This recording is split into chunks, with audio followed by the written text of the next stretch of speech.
In part 5. Now, unfortunately, yesterday we had quite a severe storm come through, meaning that we weren't able to do yesterday's webinar. So, very sorry about that, and you can hopefully pick up on that one again when we do it again in another week. So, today we will be starting at webinar 5. Let me just fix the camera.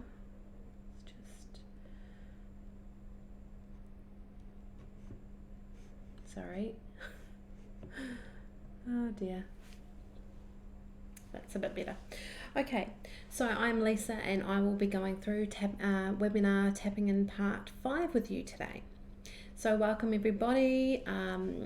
If it's your first time joining, this is a series of 6 parts. So we start at number 1 all the way to number 6, and it's run 3 times a week. So you can join in, there's 2 sessions a day, so you can join in at 11 o'clock, which is now, and then 6 p.m. at night, and that's WA time. So let's get into today. First off, we'll do an acknowledgement of country. 30-foot drop acknowledges the traditional owners of country throughout Australia and recognises their continuing connection to land, waters and the community. We pay our respects to the Indigenous people, their cultures, and to their cultures both past and present, and their elders both past and present. Now we will look at the 30-foot drop funding. 30-foot drop would like to acknowledge the Department of Communities Services, Disability Services, for funding this and many other initiatives. Without their support, so many projects such as Two Wise Monkeys wouldn't see the light of day, and we'd be much more poorer for it as a community. So we thank them. This workshop is part of a Realities and Advantages of an Access and Inclusion grant awarded to 30-foot drop as part of an Information, Linkages and Capacity Building grant for 2018 and 2019. 30-foot drops housekeeping. So unfortunately we do not have all the resources to monitor all of our live streamings platforms. So what that means is not every platform that you watch this on you're going to be able to ask questions and chat through. So if you do have any questions for me today, please, sorry, this camera is showing me different angles on different videos. If you do have any questions for us today, please head to the link below this video, which is just below the video, down, which is www.30footdrop.com.au/live, and you can hit the live box on the website and you can chat and ask any questions along the way. So please feel free to do that. We'll be covering a lot of information in a short period of time, so we ask attendees if they could please try and minimise any distractions. I know this is a bit hard at the moment with kids still at home and working from home and all of that sort of stuff. Anyway, grab a pen and paper, grab a coffee, cup of tea and relax. As well, make sure please that if you talk about 30-foot drop or Two Wise Monkeys workshops, that you tag us in the posts, because the more people that know about what we're doing, the more we can make changes happen. And if you know anyone that might be interested in doing these workshops, please let them know. You can book into them so that you get a reminder when they're coming up, or you can just jump on the page and start watching it. We'll be referencing a lot of information, and most of that information will also be available on our website. So if you wanted to look further into the stats or the details of what I go over today, everything is on our website. So you can look at the research behind it all. We've got an accessibility checklist if you wanted to assess your cafe, business or service to make sure it's accessible. There's lots of resources on there, so you will be able to have a look at those further if you wanted to. And lastly, of the housekeeping, at the end of the webinar, we have a very short survey that we would really love you guys to fill out, because the more feedback we can get, the better we can move forward. Okay, now let me introduce myself and tell you a little bit about me. I'm Lisa and I am Hear No Evil. I'm one of the two wise monkeys. So through me, you'll realise that you'll hear no evil about impairment. When I was 8, I was diagnosed with mild dyslexia. Teachers used to hit me on the head, yell at me, read out my low marks, why don't you understand, what's wrong with you, making me feel completely dumb and unworthy. But despite these challenges growing up, I was determined to prove these people wrong. And I did. I succeeded in the arts field. And if you do suffer from a learning impairment or something like that, then don't let those people treat you that way. You have got it within you, a passion somewhere that you will find. I didn't find my passion until I was 13 at high school, where I was drawing and the teacher came over and said, oh my goodness, held up my artwork and showed everyone this is how it's meant to be done. I ended up doing really well with art, getting like 90 something percent in my end years, which it's called something different over here. It's called school cert in New Zealand. Anyway, so that's the 12th grade or whatever.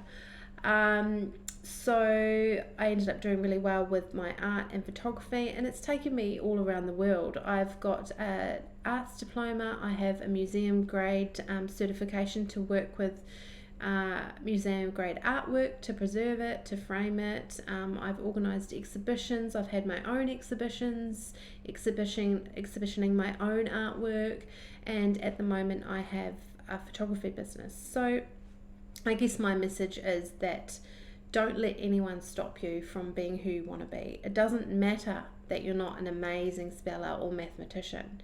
You will have that little thing that you are good at, and that is where you're meant to go with it. You'll find your passion and it will take you places, just like it has for me. And I hope that if you are struggling, then you're getting the help that you need, because back when I was diagnosed, it was only just coming into play. Lots of teachers didn't even know about dyslexia, but at least now it's sort of become so much more normalized. And there's help out there, and you will get there. Okay, the other monkey is Ben, and he is my boss. He is See No Evil. His impairment is more of an obvious one, where mine is more hidden. He is the founder of the 30-foot drop and Two Wise Monkeys, and without him we wouldn't be heard. Disability and impairment would still be in the background, but Ben is making sure that our messages are getting out there and getting heard.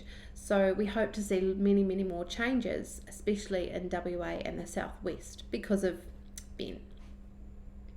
Okay, now when there are monkeys, isn't there meant to be 3 monkeys? Who is Speak No Evil?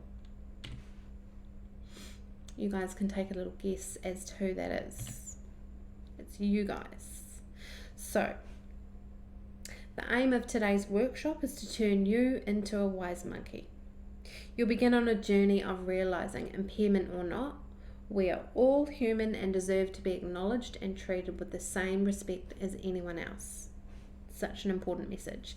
And if you really did want to become that third wise monkey, we now have these gorgeous t-shirts available. That's the back.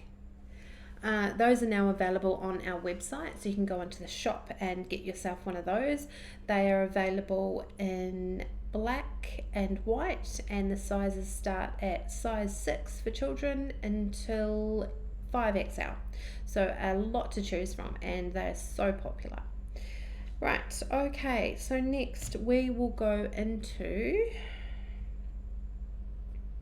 the outline and method of today's workshop. So how am I going to get you started on the path of a wise monkey? Well, there's a lot to learn about people with impairment and the potential impact they can have on your business. First up, we're going to look at the most recent Australian research that you can understand, so that you can understand the size of the accessible market in tourism in WA. This is an exciting market to learn about, and especially if you are watching today. This market has definitely been forgotten, so let's have a look at the lost market. And please, along the way, ask yourself, is your business meeting the needs of people with disability and impairment? After this, we will break the segment down and examine the characteristics and habits. To finish up, we will do an open forum and chat session. So how are we going to cover this? What will our teaching method be? The answer is fun, open and honest discussion. If we can't be open and honest about these subjects and about these issues, then changes can't be made. Don't hold it in. Don't suppress your feelings towards impairment and disability, because that's when changes won't be made. If we can talk about it and bring it out in the open, then changes can be made.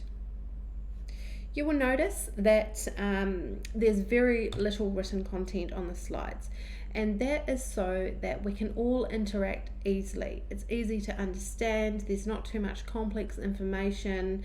People with hearing impairments or vision impairments can easily follow along. And as well, if you're watching from Facebook and you do have a hearing impairment, there is now available at the bottom subtitles. So what you need to do is just turn your volume down and the subtitles will come up, which is amazing. And once again, if you do have any questions, please head over to the chat box, which is following the link below this video. No questions are off limits, so send them over if you have anything you want to say or talk about, you want me to talk about with everyone else, let me know. Now, next up, we just need to go over some terminology, which many people get these words mixed up. And that is the difference between disability versus impairment and access versus inclusion. Okay, first up, we will look at impairment. An impairment is an injury, illness, or congenital condition that causes or is likely to cause a loss or difference of physiological or psychological function. In short, your impairment is your medical diagnosis. My medical diagnosis is that I have mild dyslexia. A disability, on the other hand, is the loss or limitation of opportunities to take part in society on an equal level to others due to social and environmental barriers. It is, as the word implies, something that makes you unable to access or participate in something. So something that would disable someone with a learning disability would be too much wording, too much stylized script, can make it hard for people with learning disabilities or dyslexia to understand, which then makes it hard for them to get the right information that they need to use your business or service. This is especially important because some people's disabilities or impairments are hidden like mine. So, if you've got complex information on your website or in your signage or on your pamphlets or in your marketing, then you're not reaching 100% of the market, because people with impairments may not be getting your message or understanding your message, meaning they're not using your business or service. So that is an important message for you guys to know. Next is the difference between access and inclusion. Access refers to the removal or reduction of physical barriers to participate in activities and functions of a community. It is, at its core, access focuses a lot on the physical world around us and can often be checked with a checklist. So if you have a business and you want to check that it's accessible to people with impairments, to people with mobility issues, you can go onto our website and have a look at the accessibility checklist. Make sure that your doorways are wide enough for people in a wheelchair. Make sure that your door handles are at a good level for all different people with mobility issues and impairments. All these things you can get checked out, and they're easy things to just check, and you may not have even thought about it until you were watching today. So, next up is inclusion. Inclusion is more of a psychological state of being, and is the process here by every person, irrespective of their age, disability, gender, sexual preference, nationality, or religion who wishes to can participate fully in all aspects of an activity or service, and making them feel included. It shouldn't matter someone's sexual preference. It shouldn't matter someone's disability or impairment. We all need to be made to feel welcome into every single business and service. And if you're not making this group of people welcome, then we're not going to use your service. So something else to think about there. Hopefully it all makes sense and for you, and if you have any questions, please head over to the chat box, which is the link below the video, and I can clear anything up for you if you like. Right, okay, let's head into the Southwest tourism stats. So this is all for WA. The following stats have been taken from the Southwest 2017 Visitors Fact Sheet, as well as an economic contribution of tourism and Western Australia's tourism regions produced by Tourism WA. That's a mouthful. So both stats information can be found on our resource library as well. During the 3 years from 2014 to 2016, our region, WA, had an average of 2.49 million overnight visitors. This does not include day trippers. Every visitor stayed on average 3.6 nights. The direct and indirect contribution to the Southwest region in 2016 and 17 was 14%. And tourism accounts for 1 in 5 people being employed in this region. Sorry, these stats are just for the Southwest. So huge numbers, and this is especially important now because we all know that the tourism has taken a huge hit because of the virus. So if you're watching today and you're in the tourism industry, then this is another market that you can open up to. If you are not open up to this market with disability impairment, then it's something to think about. It's a new targeted market to bring in more money once the ball gets rolling again, which for WA and the Southwest, I don't think is going to be far away, which is amazing. Okay, so next is the accessible tourism market. The following stats have come from a report called the Accessible Tourism Victoria and Queensland, done by Tourism Research Australia in conjunction with each state's tourism departments. Unfortunately though, no research has been released that focuses specifically on WA alone, but the report focuses on Australia as a whole. So it also looks at the domestic market. So these numbers are highly likely to be higher when you include international visitors. Due to the similarities though between the Southwest region and those of the New South Wales and Queensland, we have extracted the findings to calculate the following information. This study estimates that the size of the accessible tourism market for overnight or day trips in the Southwest is 17%, or about 1.3 million people Australia-wide, equating to almost 150,000 in WA alone. The thing is, with the 7%, most of us are really holidaying alone.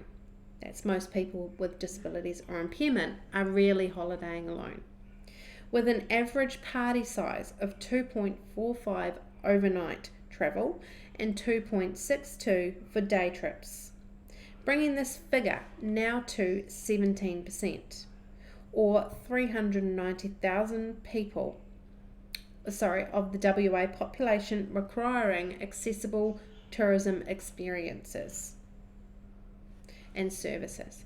So ask yourself, is your business accommodating the 17% that are wanting to travel to your business or service, whether it be a cafe, whether it be a hotel or a motel or a Airbnb or even a restaurant? Is your business accommodating the 17% that are wanting to travel and wanting to come and experience your region? So that's people, you've got one person with the disability, but they also have family and friends. So that's how it brings it up to being 17%. It's not just that one person traveling, it's a whole family, it's a whole group of people missing out because your business might not be accessible enough. So please have a think about it. So the estimated annual expenditure for this segment comes to approximately 8 billion Australia-wide and equates to 916 million WA-wide and 163 million in the southwest. Now that is a lot of potential business, and right now it is so important. We've got to find anything that we possibly can to boost the economy back up. And if you can open up to this market, it's only going to make WA a better place, a better inclusive and accessible place. Okay, let's look at the unserved segment. This report noted that there is a segment of Australians with an impairment, including adults caring for a child with an impairment, who are not currently travelling, which is so sad, but they really would like to travel with certain industry improvements in accommodation, transport and current technologies. In WA, this segment is estimated to be around 34,000 people, which is approximately 225 million dollars alone in WA. This represents a large boost when you consider the current size of 163 million. So there's so much money to be made, and there'd be so many businesses out there that just have no idea, that are just focusing on that one lot of able group of people, whereas there's a lot more to us than that. There's so many people out there with disabilities and impairment that also want to use your business, and that is what we're here to do. Okay, understanding the market. So we know that there is a market segment of people with impairment that can be tapped into by tourism and events businesses. Let's now have a look at their needs so that you can better understand how you and I can serve them. Although people with impairment generally have lower incomes than the average population as a whole, they should not be considered as low income. More than 1/4 of those who identified as having an impairment or disability were in the top 2 income categories. Who didn't know that? Which means they have a disposable income of $900 per week. That's a good amount of money to spend on going on holiday. In the Accessible Tourism Survey, they found that approximately 55% of the segment had a mobility issue. This includes people who use mobility devices and those that have difficulty moving a short distance. And of those in the segment that did not travel, 23% was because it was just too hard and stressful. The other 23% was because it was just too hard and stressful, and the other one was just too hard for them. They didn't even go there. Like most Australian people in this segment, travel for leisure was the highest priority, but it was noted that visits to friends and relatives is often preferred than going to a hotel or a motel, because they know the layer of the accommodation of friends and relatives. Helping with the planning and resulted in a less stressful trip. So if you're a business out there and you're able to offer someone there within your business that can talk about accessibility for people that may want to come into your business, then they can start branching out than always having to rely on friends and family in another region. They can start ringing around and ringing your business and finding out if you're accessible, so then they can then travel to your business. Understanding the market. Travellers with an impairment share many characteristics with the broader population. The tools used in decision making were just the same as the wider population, with internet searches coming in first and word of mouth second.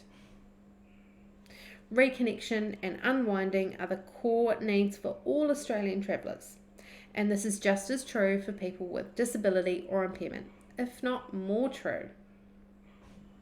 Approximately 40% of travellers with an impairment sought to meet those needs through either being more active, more emotionally or intellectually stimulating experiences. We all want these experiences. So that just highlights to us that we all just want and need the same thing, which is to feel included in your business. Although travellers with an impairment did slightly fewer activities, many of their experiences they participated in matched those of the broader population that travelled, doing things like eating out, visits to the beach, nature and cultural experiences. Overall, they tended to stay in the same types of accommodation and visit the same destinations as the broader population. And of these visitors, only 14% are over 65.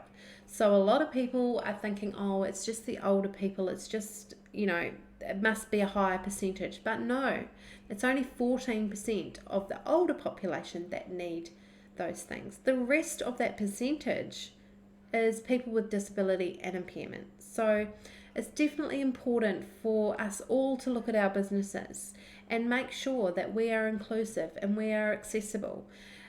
Jump on your websites, jump on your marketing platforms to see whether you have got information about accessibility for people with disability. Put it on your front page. Let it be known. Don't have it hidden away somewhere where people are trying to find it.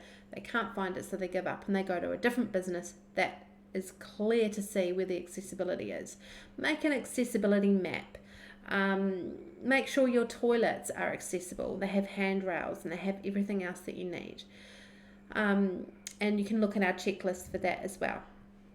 As well, we do have other workshops which we go into more detail about all of these things that you need to know to change your business, how to do it, and the reasons why. So with today's webinar, part 5, Accessible Tourism, it just shows that there is a lot more people out there who are needing your business, and now you're needing their business. So it's not just the older population. There are many families and people who I'm sure would love to come and visit your business. So please just look at making it more accessible. Look at making it more inclusive. And then we can all come together and have a good time. And the Southwest offers so much. There's so much to do down here. There's so much to see down here. It's just a matter of making sure that it is open and inclusive for every human being, not just all the able bodies. You need to include the people with disability and impairment. So that is webinar part 5. It's quite a short one today, but I hope that you all understood that and it sort of opened your mind up to other possibilities within your business, which I've said before, it's especially important today because of the way that the tourism is at the moment with the virus. Now you can look at your website, now you can look at your marketing and start opening up and creating this new market within your business. Now's the time to make the changes. So keep following these webinars because you can learn how to make those changes. We go through everything that you need to do. We give you more numbers. We give you more information on how to do it and if you're stuck. Also, we give you information on how to employ people with disability and impairment. So these are all, the webinars are all talking about this sorts of information. So if you missed out on any of the other webinars and you'd like to know more, please book into the other webinars for more information. I hope you enjoyed today and thank you so much for joining me. I will be back on tonight to do this one again. So if you know anyone that might be interested in looking at the tourism stats for Southwest, please send them along. It's on at 6 p.m. tonight. But next week we will be heading into webinar part 6 and then on Wednesday starting again at number 1. Right now I will be heading into question time, but if you do have to go, that's fine. Please make sure you fill out the survey for us. But if you do have a question, stay on the line and send me a message. If you have to go, please take care. Thanks for joining me, and I will see the rest of you very, very soon in about 3 minutes.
Okay, so no questions this morning, which is fine.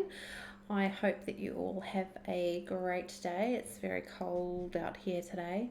I will be back tonight if you wanted to join me again and go over it again, or if you had anyone that you think would be interested in doing it, please join me tonight.